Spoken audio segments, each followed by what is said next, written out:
Good morning and welcome everyone to California's Firstnet state consultation meeting. I hope you had a chance to take a look at the agenda. It's very full. We have a full 2.5 days. This is a meeting, so what we were really looking for is a lot of interaction, inspiration, and hopefully Firstnet will be here, able to answer your questions, able to talk amongst each other on what the expectation is when you have a dedicated public safety network. It will serve California and the nation to no ends once we have this. We'll actually be able to have this dedicated network for you all the time. California has a large history of having incidents that go beyond jurisdictional boundaries very fast and become regional, if not statewide events. And we all participate, unlike any other place literally in the world, in a mutual aid system that is unlike any other, where we move thousands and thousands of public safety responders, fire, law enforcement, EMS, emergency management, utilities. We move them systematically in support of a local fire chief or a local police chief to be able to provide resources in a coordinated way to mitigate an emergency, and then to release those resources in a demobilized way, effectively releasing them back to make them operationally ready again, and get that all paid for in a relatively short amount of time. That requires collaboration, and that requires common operating platforms where we have interoperability in communications. In my opinion, a successful national first responders network will bring about increased stability to our country and peace of mind to our citizenry, and I think it's long overdue. Today, connectivity can mean the difference between safety or danger or life and death for our citizens and for our first responders. So building FirstNet with broad coverage, with rural communities, and with a digital capacity is important. Also, I'd say building FirstNet with high availability, resiliency, and with cybersecurity at the top of mind is also a must. Our job at FirstNet is really to provide public safety with a mission-critical network. Allows all of those devices for all those purposes and many more purposes. But those are only possible under a mission-critical network. None of those things that Kevin described will work if the network becomes congested at times of emergency, if the coverage doesn't exist for public safety doing their job. Our job at FirstNet is to really to make this a mission-critical network for public safety.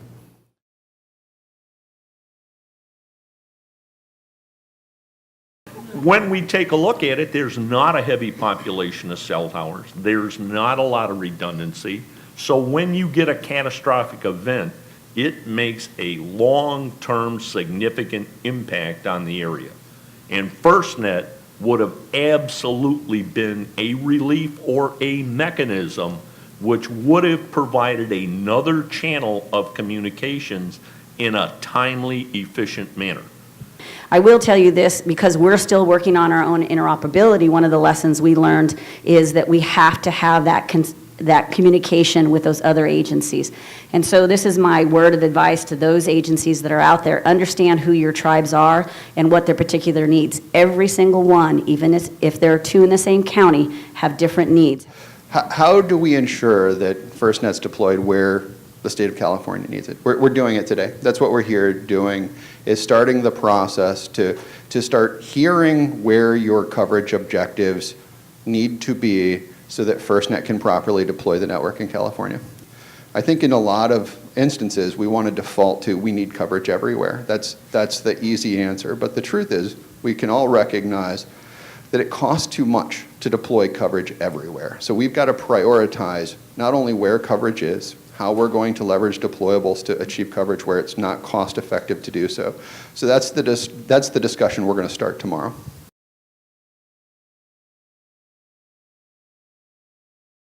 If this happened maybe in Orange County, it might be handled easier, quicker. It wouldn't be a regional response. But where it happened here, this immediately became a regional response, because in Orland and Glenn County, they are very limited on their response capabilities and their resources. And according to SIMS, the Standardized Emergency Management System, the local area exhausts their resources. Immediately they go to the county for support to manage that incident. The county immediately knew they couldn't handle this incident, so it was then moved to the region, where the regional program had to then marshal resources and begin to help coordinate and manage this response. So right off the bat, we have multi-agencies, we have a number of counties responding, 9 counties actually responding to this incident. So we have ambulances coming in from different counties, different locations. We have different first responders from different counties coming in. We have a number of coordinating units coordinating and managing this response. So you can see right off the bat by looking at this, the kind of chaos and confusion that this can cause.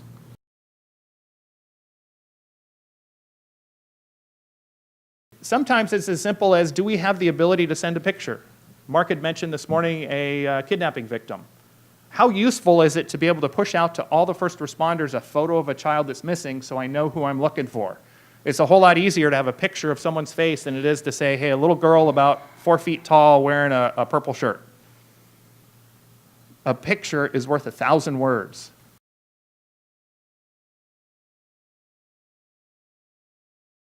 Dave talked about the idea of the seesaw, the balanced equation, the fiscal reality of building the network. We understand that we've got revenue, we've got resources, but we also have costs. And ultimately, the legislation says we have to have a self-sustaining network, which means we can't spend more than we bring in. But coverage looks very, very different depending on the device you're holding in your hand. So what I mean by that, and we hear this in every consultation, is I don't want you, Firstnet, to provide me the coverage maps that you get in the kiosk at Walmart or at the Verizon store, and they don't reflect real coverage. Everyone's seen the maps that says you should have coverage here, but you don't really have coverage there. And it's because the coverage map is generated by a software application that's based on a ton of assumptions. It's probability of coverage, it's not real coverage. And that's important to know, because the coverage that you receive if you're using a device on a vehicle-mounted router with a remote antenna, the experience of coverage is much better than if you're using a handheld device and it's Bluetooth connected and it's sitting in your bag. The way it sees the networks, the attenuation of all the equipment, the experience of coverage is very different. So my challenge is to figure out how we're going to display coverage in a way that's real. So the goal is, and Karen's going to put out a request, I'm sure, in the very near future, where she's going to ask you provide this specific user data, device data, applications data via survey. Participate in that, because that's really, I had a question yesterday, how do we ensure we get what we're asking for? Providing the information through this request process, through this data collection, is the best way to ensure that we're going to provide a data network that meets your needs.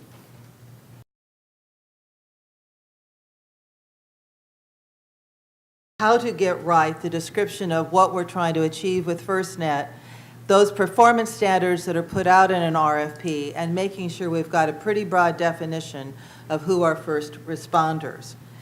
A part of that has to be an understanding of the critical infrastructure that gets supported by communications, energy, power. I mentioned yesterday when Commissioner Sandoval was out of the room, the proceeding that she is leading at the State Public Utilities Commission about the need to make sure that all of those utilities are a part of this discussion, and that we can support the basic underlying infrastructure when we have any emergency.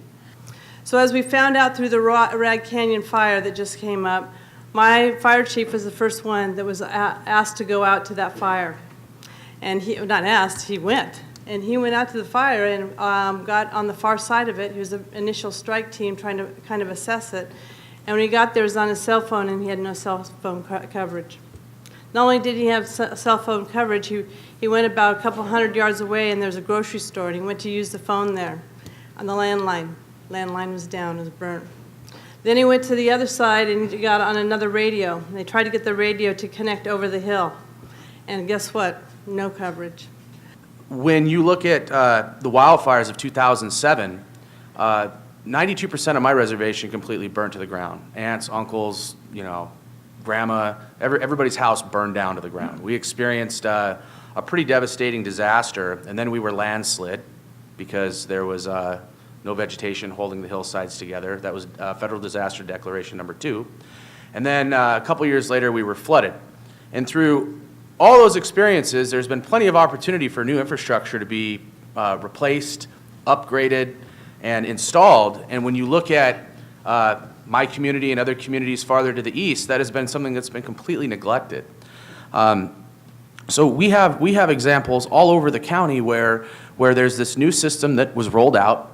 The expectation of people transitioning into using new devices and paying the new licensing fees is something that the county, I think, was hoping for, but honestly, people aren't able to shoulder the responsibility or the financial responsibility that would take in order to actually adapt that system. So interoperability is key. I think it is at the heart of it. It's the ability to share information. It's an ability to have a joint shared situational awareness of what's happening. And I think it's an opportunity to act as one we're under stress, whatever that stress might be. It's going to be extremely important, I think, moving forward with FirstNet, that tribal communities are included in the initial build-out phase of FirstNet, so that history is not repeated again, where yet another crucial utility stops before it reaches tribal land. All of you who run the different departments in California know how much tribes participate in firefighting off of reservation, in search and rescue and missing persons, and tracking individuals that cross on and off of reservation, drug trafficking, human trafficking from the border, all of those types of things. You know how much tribes are involved with that. It's just one of those things where we're not going to only worry about within our boundary. We're going to worry about our community, and our community includes non-tribal folks that are around us. FirstNet is not a replacement for land mobile radios. I hope somebody has said that at some point during this. Certainly someday we may get to that point, but what FirstNet is public safety broadband for the sharing of data and information. And it was mentioned just a few minutes ago, the term situational awareness. This is where people in our community die needlessly. It's where firefighters, police officers, EMS personnel, other first responders die in the line of duty. A lack of situational awareness. The other thing that's really critical here is the role that the dispatch centers are going to play. And that we all understand that this isn't just for the first responders in the field, what FirstNet's going to do. This is about an application in our dispatch centers where dispatchers are integrally involved in the exchange of information and getting information to people when and how they need it. The central collection point is what I see dispatch centers as in the future.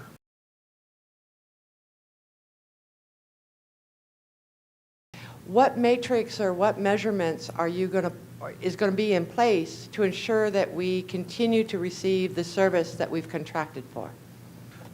I think you're going to vote with your business.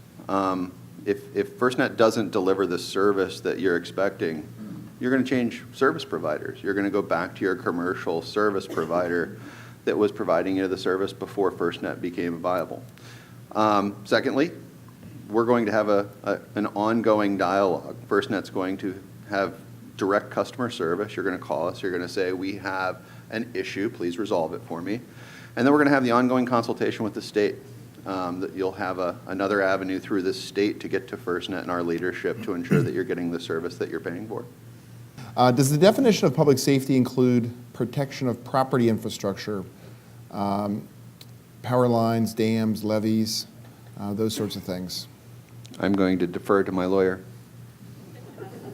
Come on, come up here. Kevin, does the definition of public safety include protection of property, infrastructure, power lines, dams, levees, et cetera?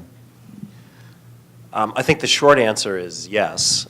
So for those particular individuals, I think Rich mentioned before, with the latest interpretation of the definition, there could only be, for example, a subgroup of a particular entity that qualifies. But for those particular individuals that would be providing those kinds of services, then yes, they would, at least where we are currently, they would in all likelihood qualify as a public safety entity.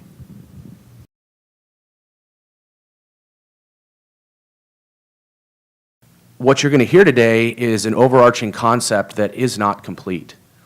The intent of the discussion that we're trying to have today is to be at a point where they can get feedback so that the network that they're looking to build that's going to connect all of these data components to all of the public safety entities can be built out in a way that we want. The truth is we have active, functioning departments and assets that are responding on a daily basis and in a lot of times supplementing services that aren't available that would typically be provided through the local county or municipality. With respect to sovereignty and with respect to the legislation that we're operating on, we're trying to do everything we can to make that conversation as fruitful as possible. As Kevin mentioned, the legislation that we're operating under was silent on federal agencies as well. So we're doing the same thing with federal agencies where we're not required to go out and do something, but we know it's the right thing to do, and it's the good idea to make sure that the network is properly designed and properly sized to meet the needs of public safety no matter where you come from. Every tribal agency is different, and I know that we hear this over and over. We're all unique. Well, really, we are. For Agua Caliente specifically, we are checkerboard literally every other square mile. We have 3 cities and a county that we're involved with. So to collect our data, you're literally looking at 3 cities and a county's data to pull those numbers. Are they accurate? Absolutely not. There isn't a checkbox that says this occurred on the Agua Caliente Indian Reservation. So I'm not going to stand up and tell you that we're going to fix every problem. I'm not going to tell you that we can change physics. I'm not going to tell you that we can change economics, because the truth is we can't. The limitations of technology, the limitations of RF, propagation characteristics of our frequencies, the limitations of the devices you use on the network are not going to change in the near term. They're going to change in the long term. It's going to evolve as technology evolves. But I can't change the physics.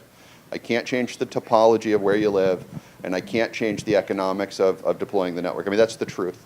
All I can tell you is we're dedicated to providing the best, most resilient service possible, and we'll do our best to make sure that you have coverage where you need it in your operational area. As long as you get your inputs into the state, so we include it in the state plan that we're going to provide to the governor. That's what we're here to do. Just in closing, I just want to thank you again, Karen, for putting together a great meeting. This has surpassed, I think, all of the FirstNet team's expectations. We achieved a lot in 3 days. I want to thank all of you again for taking time to join us. I was a little skeptical, to be honest, about how engaged a group this big was going to be able to be. We've been in big groups. We've all been in big groups where it's maybe a little heavy and you don't get the kind of one-on-one interaction. We were able to do that. You all were very, very engaged. I can tell how committed everybody is here to what we're trying to do together, and I appreciate that. So with that, thank you. Thanks, Karen. Glad we were here in California.